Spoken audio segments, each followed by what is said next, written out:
दोस्तों, इस वीडियो में हम महाराणा कुंभा से आगे मेवाड़ के इतिहास को विस्तार से जानेंगे, अर्थात मेवाड़ के इतिहास भाग 2 को।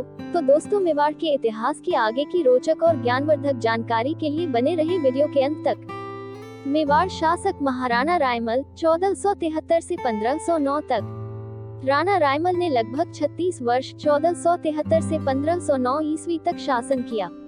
शासित हुए उनके पिता में मित्रता एवं मित्रवत्ता का अभाव था। परिणाम स्वरूप मेवान के कुछ संबंधित क्षेत्र उसके हाथ से निकल गए। आबू, तारागढ़ और सांभर तो उदा के राज में ही मेवान से अलग हो गए थे। रायमल ने इन्हें पुनः अधिकृत करने का कोई प्रयास नहीं किया। अब मालवा के सुल्तान ने रणथंभौर, टोडा और रन को अपने अधिकार में लिया। टोडा के शासक राव सुल्तान ने मेवान में शरण इस आशा से ली थी कि शायद मेवान से उसे सहायता मिल जाए। राव सुल्तान के साथ उनकी बेटी तारा भी थी, जो एक सुंदर और वीरांगना थी। राव सुल्तान ने प्रतिज्ञा कर रखी थी कि वह अपने बेटी का विवाह उस घराने से करेगा जो टोडा जीतकर उसे वापस दिलाएगा। राणा रायमल के दूसरे बेटे जयमल ने तारा के सौंदर्य पर आसक्त होकर उससे विवाह करने की जिद की और राव सुल्तान के साथ बेहद ही अजीब व्यवहार किया। क्रुद्ध राव सुल्तान ने जयमल को मौत के घाट उतार दिया और राणा को सूचित किया। जयमल की मृत्यु के बाद रायमल के ज्येष्ठ पुत्र पृथ्वीराज ने तारा से विवाह करने का निश्चय कर टोंगा पर आक्रमण कर जीत लिया। कंवर पृथ्वीराज ने टोडा का राज्य राव सुल्तान को सौंप दिया और वचनबद्ध राव सुल्तान ने तारा का विवाह पृथ्वीराज से कर दिया। राणा रायमल का ज्येष्ठ पुत्र पृथ्वीराज था और जयमल सांगा का तीसरा पुत्र था। जयमल राव सुल्तान के हाथों से टकराया और सिरोही लौटते समय रास्ते में उनकी बहन द्वारा बताए गए लड्डू खाने से पृथ्वीराज की मृत्यु हो गई। इसी प्रकार रायमल के 2 ज्येष्ठ पुत्रों का स्वर्गवास हो गया। मेवाड़ शासक महाराणा सांगा 1509 से 1528 तक। रायमल की मृत्यु के बाद सांगा महाराणा संग्राम सिंह के नाम से मेवान की गद्दी पर बैठा, जिसका राज्याभिषेक 24 मई 1509 को किया गया। महाराणा संग्राम सिंह ने जब मेवान राज्य पर कब्जा किया, उस समय दिल्ली में लोधी वंश के सुल्तान सिकंदर लोधी, गुजरात में महमूद शाह बेगगा और मालवा में नसीर शाह खिलजी का शासन था। दिल्ली सल्तनत और राणा सांगा के संबंध। सांगा के राज्यारोहण के समय दिल्ली का सुल्तान सिकंदर लोधी था। सिकंदर लोधी की मृत्यु के बाद उनके ज्येष्ठ पुत्र इब्राहिम लोधी 1517 को दिल्ली के तख्त पर आसीन हुआ। राणा सांगा ने पूर्वी राजस्थान के उन क्षेत्रों को जो दिल्ली सल्तनत के अधीन थे, जीतकर अपने राज्य में मिला था। इससे इब्राहिम लोधी ने क्रुद्ध होकर सांगा को सब सिखाने के लिए मेवान पर आक्रमण किया और दोनों के मध्य 1517 में हानगौती सीमा पर बूंदी के निकट खातौली का प्रसिद्ध युद्ध हुआ। इस युद्ध में इब्राहिम लोधी की शर्मनाक पराजय हुई। बानगाय धौलपुर का युद्ध 1519 ईस्वी में इब्राहिम लोधी ने अपनी पराजय का बदला लेने के लिए मियां मक्का के नेतृत्व में शाही सेना राणा सांगा के खिलाफ भेजी। इस युद्ध में शाही सेना को बानगाय के युद्ध में राणा सांगा ने बुरी तरह से हरा दिया। बाबर और महाराणा सांगा के संबंध। राणा सांगा के समय काबुल का शासक बाबर मोहम्मद जहीरुद्दीन बाबर था, जो तैमूर के वंशज उर्शिक मिर्जा के बेटा था। इसकी मां चंगेज खान की वंशावली से थी। बाबर ने 20 अप्रैल 1526 को पानीपत की पहली लड़ाई में दिल्ली के सुल्तान इब्राहिम लोधी को हराकर दिल्ली पर मुगल शासन की नींव डाली। दिल्ली पर अधिकार करने के बाद बाबर ने उस समय के शक्तिशाली शासक राणा सांगा पर भी अपना अधिकार करने का कोशिश की। वह भारत पर अपना साम्राज्य स्थापित करना चाहता था। बाबर ने फतेहपुर सीकरी में अपना पंगाव डाला और बाबर की ओर से रिंख्वाजा द्वारा अभिगृहित किया गया था। कंसा का युद्ध। 16 फरवरी 1527 को राणा सांगा ने बाबर की सेना को हराकर किले पर कब्जा कर लिया। बाबर ने इस हार का बदला लेने के लिए राणा सांगा पर फिर से आक्रमण करने का दावा किया। बयाना की जीत के बाद राणा सांगा ने सीकरी जाने का सीधा मार्ग छोड़कर भुसावर होकर सीकरी जाने का मार्ग पक्का। वह भुसावर में लगभग 1 माह का है। इससे बाबर को खानवा के मैदान में संभावित क्षेत्र में प्रवेश और उचित सैन्य संचालन का समय मिल गया। खानवा का युद्ध। 17 मार्च 1527 को खानवा के मैदान में दोनों के बीच भीषण युद्ध हुआ। खानवा का मैदान आधुनिक भरतपुर जिले के आवासों में है। इस युद्ध में महाराणा सांगा के झंडे के नीचे दांव लगाया सारे राजपुताना के राजा थे। राणा सांगा सारे राजपुत्रों की सेना के सेनापति बने थे। युद्ध के दौरान राणा सांगा के सिर पर एक तीर लगा, जिससे वे मूर्छित हो गए थे। तब झाला अज्जा को सभी राज चिन्हों के साथ महाराणा के हाथी पर सवार हो गए और उनकी अध्यक्षता में पूरी सेना लड़ने लगी। झाला अज्जा ने इस युद्ध में अपने प्राण त्याग दिए। थोड़ी ही देर में महाराणा के न होने की खबर सेना में फैली। इससे सेना का मनोबल टूट गया। बाबर विजयी हुआ। मूर्छित महाराणा सांगा को राजपूत बसवा गांव जयपुर ले गए। खानवा के युद्ध में सांगा की पराजय का मुख्य कारण महाराणा सांगा की पहली जीत के तुरंत बाद ही युद्ध न करके बाबर को तैयारी का समय देना था। राजपूतों की युद्ध तकनीक भी पुरानी थी और वे बाबर की युद्ध की नई तुलगमा पद्धति से अनभिज्ञ थे। सांगा को कालपी नामक स्थान पर उसके साथियों ने जहर देकर मार दिया। इसका दाह संस्कार मांडलगढ़ में कराया गया, जहां इसकी छतरी बनी है। राणा सांगा को अंतिम भारतीय हिंदू सम्राट के रूप में स्मरण किया जाता है।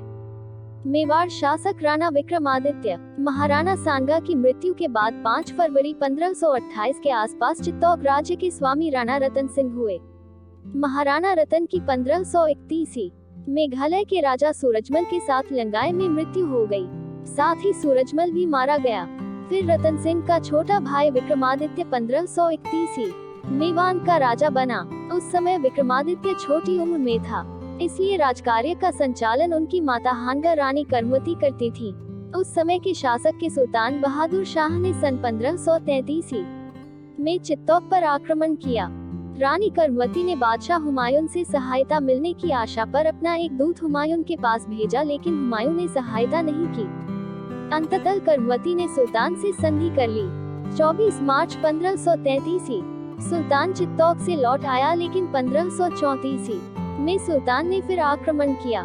महाराणा विक्रमादित्य को उदय सिंह सहित हाजिरी भेज दिया गया और युद्ध तक देवलिए के रावत टाइगर सिंह को महाराणा का प्रतिनिधि बनाया गया। वीर रावत टाइगर सिंह चित्तौड़ दुर्ग के पानपोल द्वार के बाहर तथा राणा सज्जा व सिम्हा हनुमान पोल के बाहर लंघते हुए वीरगति को प्राप्त हुए। लड़ाई में सेनापति रूमी खां के नेतृत्व में बहादुर शाह की सेना विजयी हुई और हाडी रानी करमवती ने जौहर किया। ये चित्तौड़ का दूसरा शाखा था, लेकिन बादशाह हुमायूं ने तुरंत ही बहादुर शाह पर हमला कर दिया, जिससे सुल्तान कुछ साथियों के साथ मांडू ने भाग लिया। बहादुर शाह के हटने पर मेवान के सरदारों ने पुनः चित्तौड़ के किले पर अधिकार कर लिया। फिर विक्रमादित्य वहां के शासक हो गए। बनवीर ने उदय सिंह का वध करना चाहा, लेकिन स्वामी भक्त पनाधाय ने अपने पुत्र चंदन का बलिदान देकर उदय सिंह को बचाया। मेवान का स्वामी बनकर बनवीर राज्य करने लगा। उदय सिंह द्वितीय को लेकर पनाधाय कुंभलनेर पहुँचे। वहाँ के किएदार आशादेवपुरा ने उन्हें अपने पास रख लिया।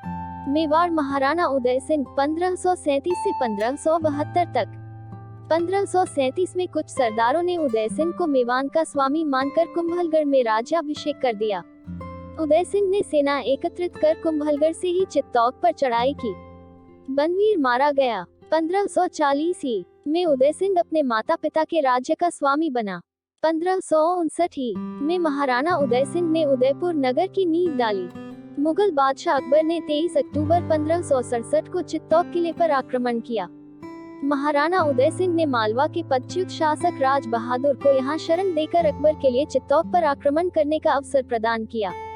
महाराणा उदय सिंह राठौर जयमल और रावत पत्ता को सेनाध्यक्ष नियुक्त कर कुछ सरदारों के साथ मेवान के पहाड़ों में चले गए। अकबर से युद्ध में जयमल और कल्ला राठौर हनुमान पोल व भैरव पोल के बीच और पत्ता रामपोल में वीरगति को प्राप्त हुए। राजपुत्रियों ने जौहर किया। 25 फरवरी 1568 को अकबर ने किले पर अधिकार कर लिया। ये चित्तौड़ दुर्ग का तीसरा शाखा था। जयमल और पत्ता की वीरता पर प्रसन्न अकबर ने हाथियों पर चढ़ी हुई उनकी पाषाण की मूर्तियां बनवाकर किले के द्वार पर खड़ाई करवाई। महाराणा उदय सिंह का 28 फरवरी 1572 को गोगुंदा में होली के दिन देहांत हो गया, जहां उनकी छतरी बनी हुई है।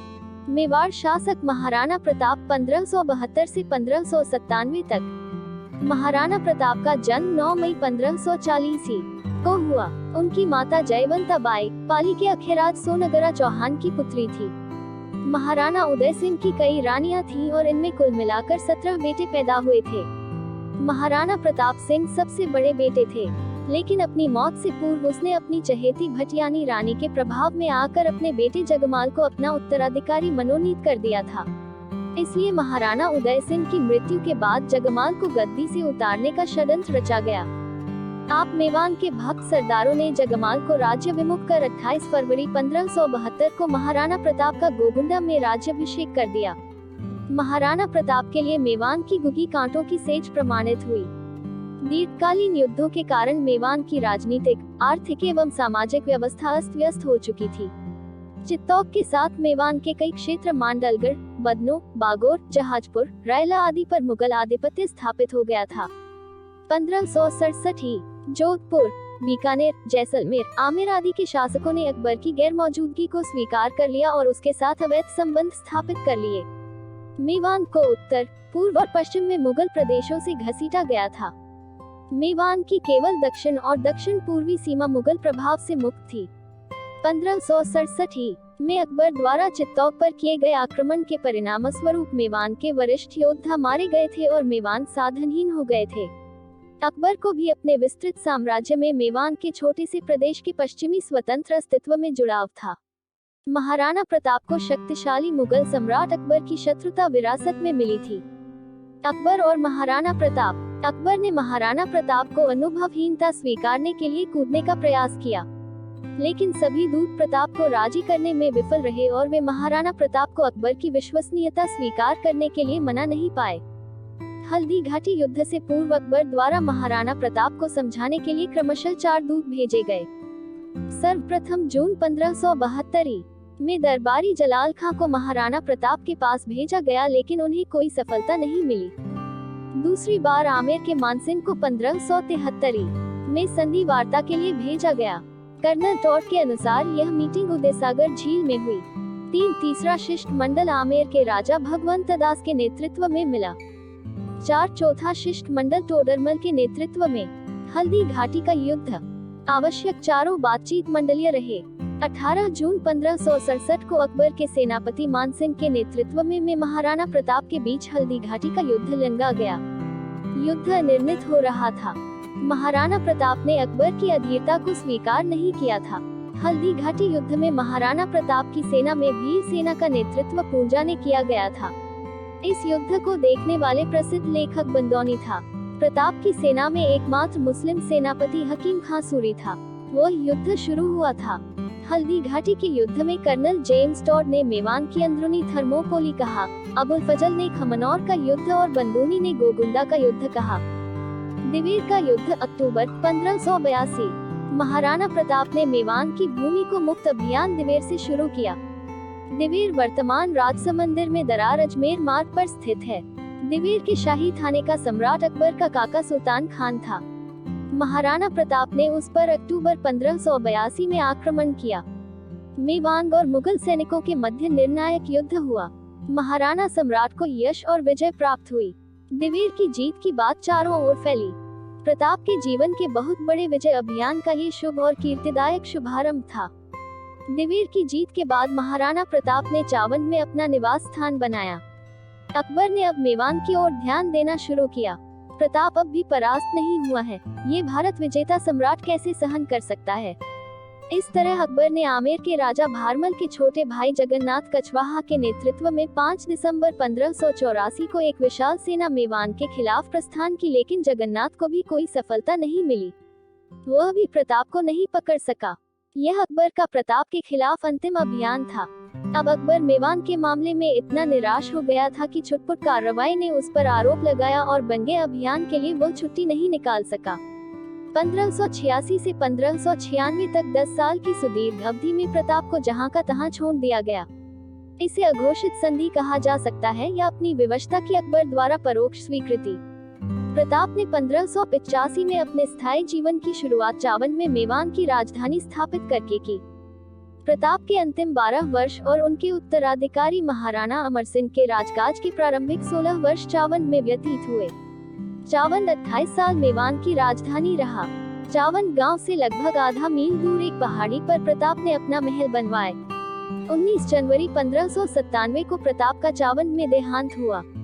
चावंद से कुछ दूर बांडोली गांव के करीब महाराणा का अंतिम संस्कार हुआ, जहां उनकी छतरी बनी हुई है। अमर सिंह प्रथम 1597 से 1620 तक यह महाराणा प्रताप के पुत्र थे। ये राज्याभिषेक चावंद में हुए। इनके पुत्र कर्ण सिंह व सिसोदिया सरदारों के कहने पर 5 फरवरी 1615 में शाहजादा खुर्रम मुगलों से संधि की। कर्ण सिंह 1620 से 1628 तक ये मेवाड़ के पहले व्यक्ति थे। उनमें मुगल दरबार में 1000 की मनसबदारी दी गई। महाराणा कर्ण सिंह ने जगमंदिर महलों को बनवाना शुरू किया, जिसे पुत्र जगत सिंह ने पूर्ण किया। इसलिए यह महल जगमंदिर एवं जगनिवास कहलाते हैं। मेवाड़ शासक महाराणा जगत सिंह 1628 से 1652 तक। कर्ण सिंह के बाद उनके पुत्र जगत सिंह प्रथम महाराणा बने। उनका राज्याभिषेक 28 अप्रैल 1628 को हुआ। 1652 निर्माता में जगन्नाथ राय जगदीश जी का भव्य मंदिर बनवाया।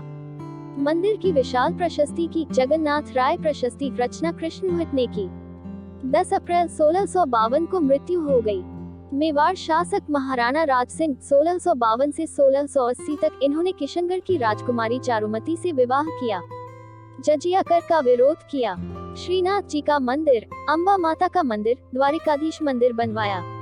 ये राजसमंद झील बनवाए। इस झील की नौचे की पाल पर ताकने में 25 बड़ी बड़ी शिलाओं पर शिलालेख लगे हैं, जो भारत भर में सबसे बड़ा शिलाओं पर लिखा इतिहास है।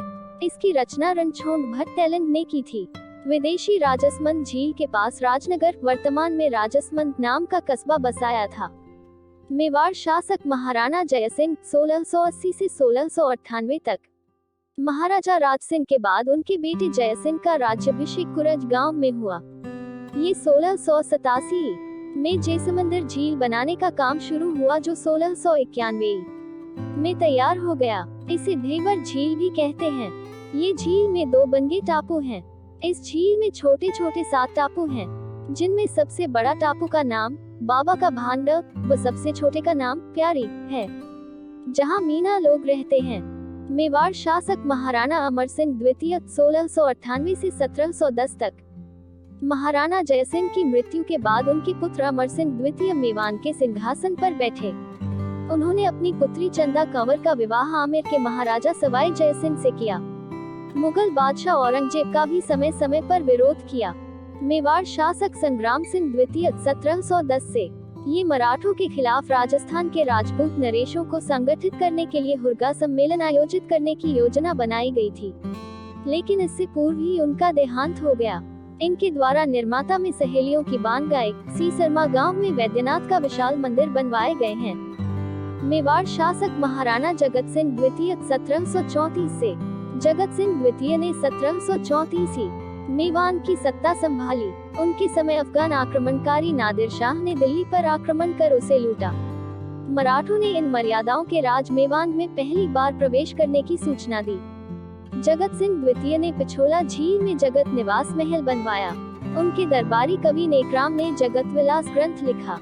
ये मराठों के विरुद्ध राजस्थान के राजाओं को संगठित करने के उद्देश्य से 17 जुलाई 1734 को हुरगा नामक स्थान पर सम्मेलन आयोजित किया गया और एक शक्तिशाली मराठा विरोधी मंच बनाया गया, लेकिन यह मंच बाद में निजी स्वार्थों के कारण विफल हो गया।